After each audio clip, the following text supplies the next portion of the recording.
Querido Jesus, lerei agora as páginas da Tua vida, que elas me levem a Te amar cada vez mais e que Tuas palavras viram o meu coração e me levem a mudar de vida.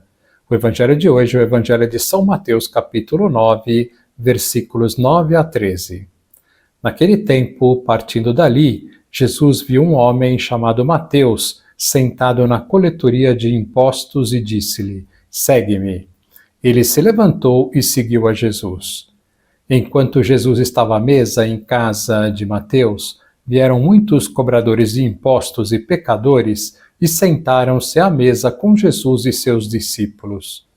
Alguns fariseus viram isso e perguntaram aos discípulos: "Por que vosso mestre come com os cobradores de impostos e pecadores?" Jesus ouviu a pergunta e respondeu: "Aqueles que têm saúde não precisam de médico, mas sim os doentes. Aprendei, pois, o que significa: quero misericórdia e não sacrifício. De fato, eu não vim para chamar os justos, mas os pecadores." Palavra da salvação. Glória a vós, Senhor. Vamos olhar para Jesus. O próprio São Mateus narra hoje como Jesus o chamou para segui-lo, e é surpreendente. Diz o Evangelho: partindo dali, Jesus viu um homem chamado Mateus sentado na coletoria de impostos e disse-lhe: "Segue-me." Ele se levantou e seguiu a Jesus. Surpreendente, não é verdade?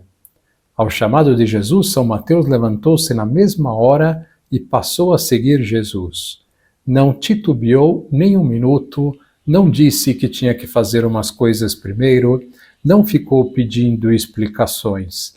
São Mateus é o exemplo de prontidão ao chamado de Deus. Saibamos ser generosos em corresponder aos apelos que Deus nos faz ao longo do dia. Dando continuidade à nossa série sobre as virtudes e concretamente sobre a paciência, na semana passada falamos que quem ama e não é egoísta é paciente.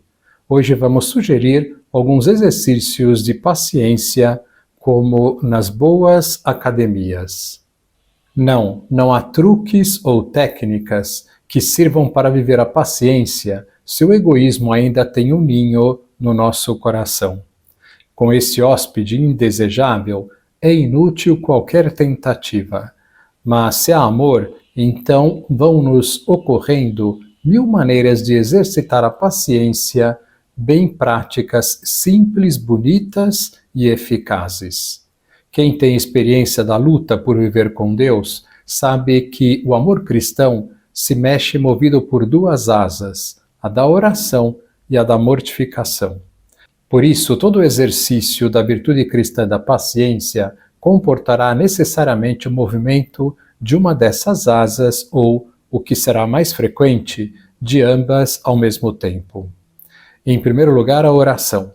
O cristão paciente procura falar antes com Deus do que com os homens. Quando se sente à beira de uma crise de impaciência, pois ia retrucar, censurar, queixar-se, faz o esforço de se calar. Alguns recomendam contar até 20 antes de abrir a boca. Melhor será fazer o sacrifício de guardar silêncio, de sair, se for preciso, de perto do foco do atrito, ir para outro cômodo, etc. E de rezar bem devagar alguma oração, como por exemplo o Pai Nosso, sublinhando mentalmente as palavras-chave que acordarão a fé e o amor, e portanto trarão calma e lucidez à alma. Pai, seja feita a vossa vontade, perdoai-nos as nossas ofensas, assim como nós perdoamos a quem nos tem ofendido. Após essa oração, que pode ser também uma sequência de jaculatórias, de invocações breves, pedindo a paciência a Deus, e já com a alma mais tranquila, poderemos discernir o que nos convém fazer. Se é deixarmos passar sem mais aquele dissabor, aquela contrariedade, ou é praticar o que lemos no número 10 de Caminho. Não repreendas quando sentes a indignação pela falta cometida. Espera pelo dia seguinte ou mais tempo ainda. E depois, tranquilo e com a intenção purificada, não deixes de corrigir. Ou então, tomar a iniciativa de ter um gesto simpático, um afago para a esposa ou a filha, uma palavra amável que quebre o gelo com aquele que nos causou mal-estar. Não duvidemos de que o esforço de guardar silêncio, unido ao esforço de fazer oração, sempre conduzirá para a paciência real e prática, os que lutam com boa vontade. Ao lado da oração, mas sem largá-la de mão, o cristão exercita a paciência por meio da prática voluntária, consciente, amorosa de um sem fim de pequenos sacrifícios, que são uma gota de paz, de afabilidade, de bondade sobre as incipientes ebulições da impaciência. Talvez não seja demais lembrar, a título de sugestão para o leitor, algumas dessas mortificações cristãs que diariamente podemos oferecer a Deus. Fazer o esforço de escutar pacientemente a todos, ao menos durante um tempo prudencial, sem deixar que se apague o sorriso dos lábios. Não andar comentando a toda hora e com todos, sem razão plausível nem necessidade, as nossas gripes, as nossas dores de cabeça, nem, em geral, qualquer outro tipo de mal-estar pessoal.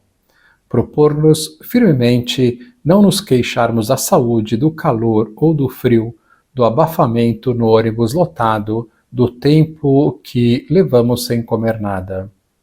Renunciar decididamente a utilizar os verbetes típicos do dicionário da impaciência. Você sempre faz isso.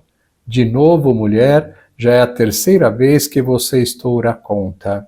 Outra vez, já estou cansado, etc, etc. Evitar cobranças insistentes e antipáticas e prontificar-nos a ajudar os outros, usando mais vezes do expediente afável de lembrar-lhes as coisas que omitiram ou atrasaram e de estimulá-los a fazê-las. Não implicar, não vale a pena, com pequenos maus hábitos ou cacoetes dos outros, mas deixá-los passar como quem nem repara neles. Mania de bater na cadeira ou de tamborilar com os dedos na mesa, tendência de fazer ruído com a boca, de cantarolar horrivelmente enquanto se lê ou se trabalha. Lembro-me bem da Guerra Fria, que se travou entre uma filha cinquentona e um pai quase oitentão, e na qual fui chamado a intervir como mediador. Ela sustentava que o pai vivia gemendo. Ele retrucava dizendo que não. Não, senhora, estou cantarolando. E se não tivesse havido a intervenção de uma potência neutra, o atrito poderia ter terminado muito mal. Saber repetir calmamente as nossas explicações a quem não as entende e se mostra porfiadamente obtuso. Ter a calma de partir do beabá para esclarecer assuntos técnicos a pessoas que os desconhecem e não têm vocação para lidar com cálculos e números. Não buzinar quando alguém reduz a marcha do veículo e estaciona inopinadamente. Por sinal, se o leitor deseja um bom conselho para o trânsito, ofereço-lhe o seguinte, que já deu muitos bons resultados. Nunca olhe para a cara do agressor, do motorista barbeiro. Continue serenamente o seu percurso sem ficar sabendo se será homem ou mulher, jovem ou velho. Você vai ver que é difícil ficar com raiva de uma sombra indefinida. Se além disso, passada a primeira reação, reza ao anjo da guarda por ele e por ela, para que se torne mais prudente, mais hábil ou menos prepotente, melhor ainda. Por último, permito-me repisar a importância da oração para adquirir a paciência, evocando a simpática surpresa de uma mãe paciente que se tornou rezadora. Aquela mulher de nervos frágeis tinha se proposto rezar a Nossa Senhora Jaculatória, Mãe de misericórdia, rogai por nós, por mim e por esse moleque danado, a cada grito das crianças.